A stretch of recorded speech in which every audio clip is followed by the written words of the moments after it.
శిష్యులందరూ కూడా సముద్రంలో ప్రయాణం చేస్తూ వెళ్తున్నారు. వారు వెళుతున్నప్పుడు భయంకరమైన పెను తుఫాను వారి దోణెను అలల చేత నింపివేసింది. అందరూ భయభ్రాంతులకు గురవుతున్నారు. యేసుక్రీస్తు ప్రభువారేమో దోణె అమరమున నిద్రపోతున్నాడు. వారు వచ్చి ఇలా చెప్తున్నారు, నీకు చింత లేదా, మేము నశించిపోతున్నాము అని.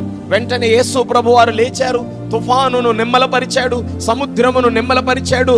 ఇప్పుడు అలల చేత రేపబడిన దోణె సమాధానకరంగా ముందుకు వెళతా ఉంటే, యేసు ప్రభువారు నీటి మీద నడుస్తుంటే పేతురుకి ఎందుకో ఆలోచన పుట్టింది, అయ్యా నీతో పాటుగా నేను కూడా నీటి మీద నడవాలనుకుంటున్నాను. పేతురుని యేసు పిలిచాడు.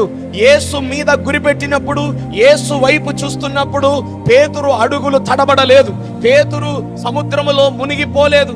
అంతకు ముందు అదే సముద్రము పేతురుని భయపెట్టింది. అంతకు మునుపు అదే సముద్రము పేతురు యొక్క జీవితాన్ని కకావికలం చేసింది. కానీ ఇప్పుడు యేసు వైపు గురిపెట్టి నడుస్తున్నప్పుడు సముద్రం ఎక్కడుంది? పేతురు పాదాల క్రింద ఉంది.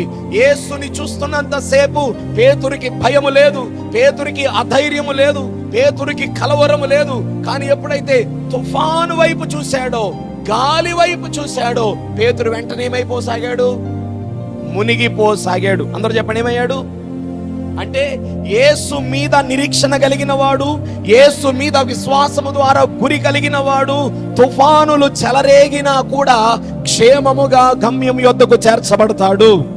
పరిస్థితులు వ్యతిరేకంగా ఉన్న మనుషులందరూ ఏకమైన నీ వారే నిన్ను ముంచాలని ప్రయత్నం చేసిన నీవు గురి నిలిపిన దేవుడు ఎలాంటి వాడంటే నిన్ను అద్దరికి నడిపించుటకు సామర్థ్యము గల దేవుడై ఉన్నాడు.